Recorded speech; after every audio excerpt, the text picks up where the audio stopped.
Hi, I'm in LaGuardia, Spain. It's the northeast part of Spain in the middle of Rioja. I'm so excited to try the wines here. They're some of my favorites. Can't believe it, my cousin from Italy, mi cugina Nathan, showed up today. I'm excited to bring him along on the tour with me and Mrs. K.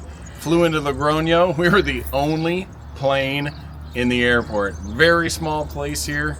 We're gonna try some medieval wines and we're gonna try some modern made wines. Can't wait to see the differences. So come along with me and let's see what they're pouring today.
Is the way that you like. But we are in one winery, and I like to give you some tips about the best way to make the wine tasting. This is not a professional tasting. I only want to tell you 2 or 3 tips.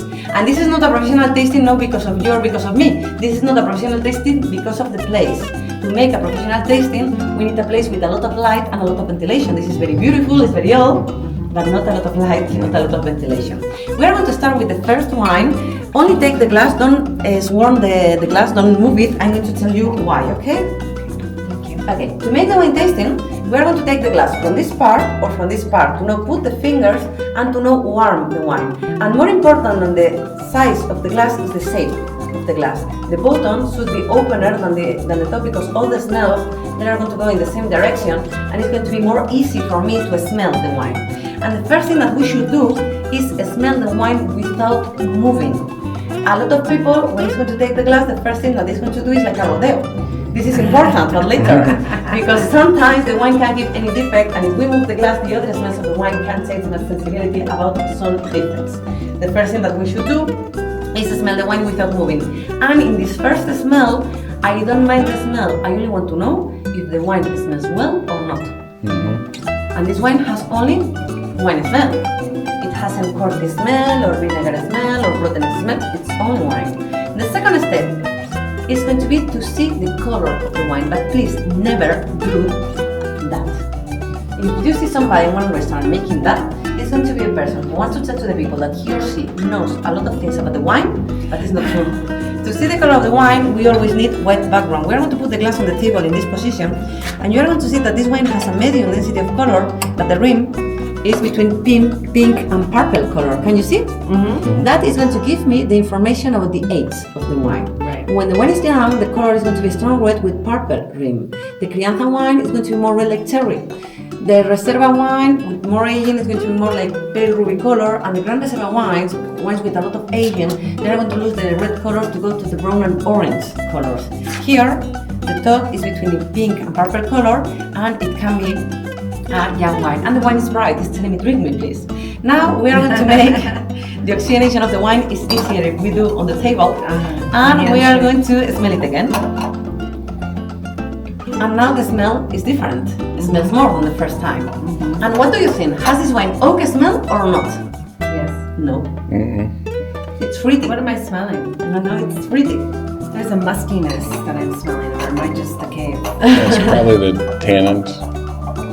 Which kind of fruit can you feel there? That's red fruit all day long. It's going to be like blackberry, raspberry, blackcurrant smells. To make the wine, we're going to pick the grape. And the grape is a kind of berry. The most common smells when the wine is down, there are going to be the berry smells.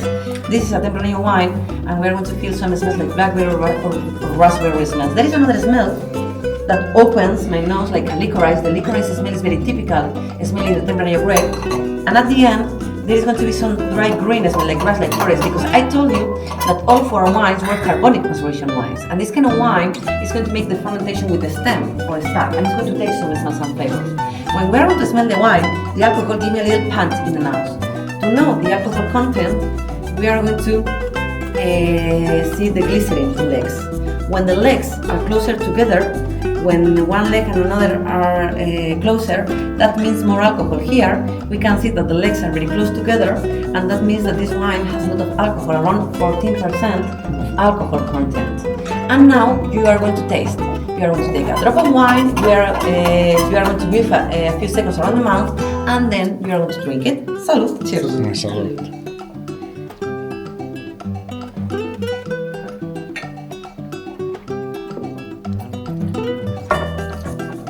And this wine is going to warm my stomach, keeps inside the mouth. It's just a little bit sparkly in the top of the tongue. And if I pass the tongue over the teeth, I feel the dryness, I feel the astringency. The acidity keeps on the top of the tongue, and the smell that comes from my stomach after during the wine, there are going to be the berry smells, the raspberry, blackberry smells with the licorice smell. Now, if you taste again the wine, you are going to feel less the astringency and more the fruit, because when we are making a wine tasting, it's a good idea to taste the wine in 2 times, because the first time is going to be always the strongest time. In the second time, you are going to feel better all the wine sensations. So here we are at the amazing tasting in the basement, I'll call it, but really is the protection tunnels that are underneath the city of LaGuardia. It's a medieval city. We're drinking wine. How cool is this? The first wine that I'm trying here right now is the El Jardín de Venus. So this is actually a wine made for, because the guy that used to be here wrote erotic stories. And so this is the Garden of Eden. Don't know what the story was about, but hey, there's some naked people involved probably. But anyway, this is a young wine. They call it Joven here. It's mostly Tempranillo, which you'll find mostly in Rioja. This is a bright red wine. It's crisp, it's clean. You smell the fruit. There's still some tannin that comes through. You kind of smell those stems. It's carbonic maceration, so you get that right off the bat. I'm gonna try this right now. Really good young wine. It's really what the Riojans, I guess you would call them, but I'm gonna call it Spanish. People drink here as their table wine. Still has a nice amount of tannin, but it's mostly fruit forward, and has that little bit of kiss of sparkling that hits on the tip of your tongue and tells you, hey, I'm carbonic. Overall, great wine. Second wine here, which I'm really excited about. This would rate as a Crianza. Crianza is in the oak barrel about a year. They use a lot of American oak here, so you're gonna get vanilla, coconut, dill, those kind of flavors. Right off the bat, you do get vanilla, you get black cherry, red cherry, a lot of, actually start to get a little bit of dried fruit in this. This starts to get that age. I'm told it's a 2020, so aging nicely. I'm gonna give it a little go. Oh, the tannins. Tannins are huge on this. Really dries out the mouth, but in a nice way. Very complex finish. The length of the finish is long. It's all dark fruit. Getting a lot of blackberry, currant. Getting licorice, and a whole lot of the greenness from the stems. They do a lot. They even throw the canes in to the vat when they're making this wine. So overall, it's just a very complex good wine. Understand they only make a few bottles of it. I think it's like less than 40,000 bottles here in this place. So anyway, highly recommend getting their Crianza, which is the El Fabulista.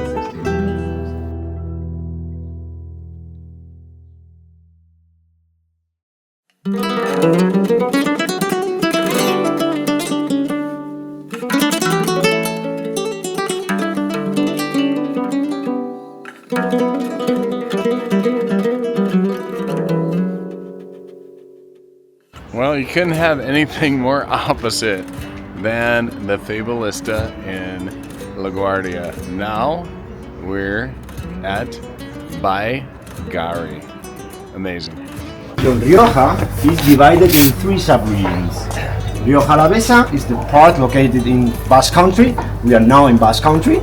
And we have two more sub-regions. In the west, Rioja Alta, and the east, Rioja Oriental. Yeah? The boundaries of the region are very well marked.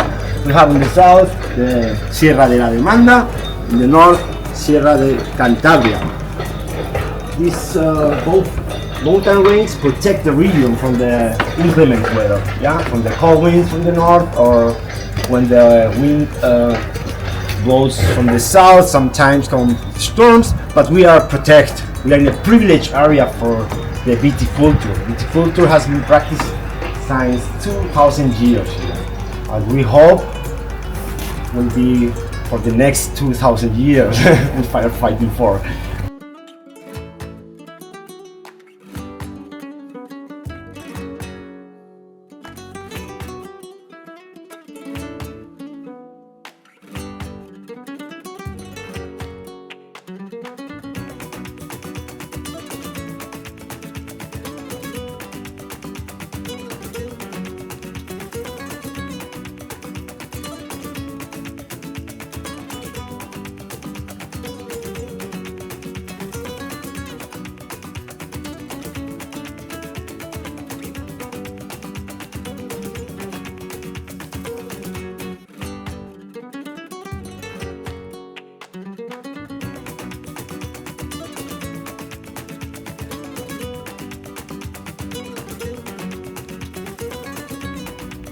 Oh my gosh, so here we are at BAIGORRI, a completely gravity-fed winery.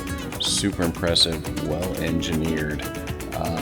Gonna be honest, should have brought my fancy hat. The Resistol would have looked way better in this environment. Excited to try lunch.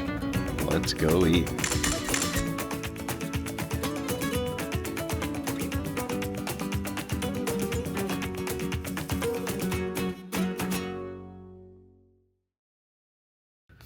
I'm here at BAIGORRI tasting my last two wines of the day. This here is a Crianza. What a great, beautiful venue this is, isn't it? This Crianza is a younger wine here in Rioja. It's actually only aged in oak. This one's American oak for about 12 months. And you can sure tell it's aged in American oak. You get that coconut, you get that dill, you get that vanilla taste that is the American oak, but you still get Tempranillo all day long. Red fruit here, a lot of red fruit, red cherry. It's a little bit of pomegranate, and you're getting a little bit of those greens that they throw in there. So you're getting a lot of that kind of snap twig kind of taste here. Oh yeah, and the tannins are huge. As always, it's a beautiful wine. This is a fantastic wine. For the age on this wine, it's really pleasant drinking. I recommend it to anybody. It's a high quality wine. I mean, BAIGORRI really knows what they're doing with wines, and then this wine I was super excited to try. It's their Reserva. Oh yeah, and it's made in French oak. Tempranillo, aged 18 months on French oak. You get a lot more dried herbs here. Cardamom, a little bit of rosemary, basil. You're getting that dark fruit, and this is just silky. You can tell the hard work they put into this wine. This is beautiful. It really just has a nice medium finish actually, and the tannins aren't too abusive. They're actually there, but in the right way, and it just creates a beautiful, elegant wine. Much respect to the Reserva from BAIGORRI.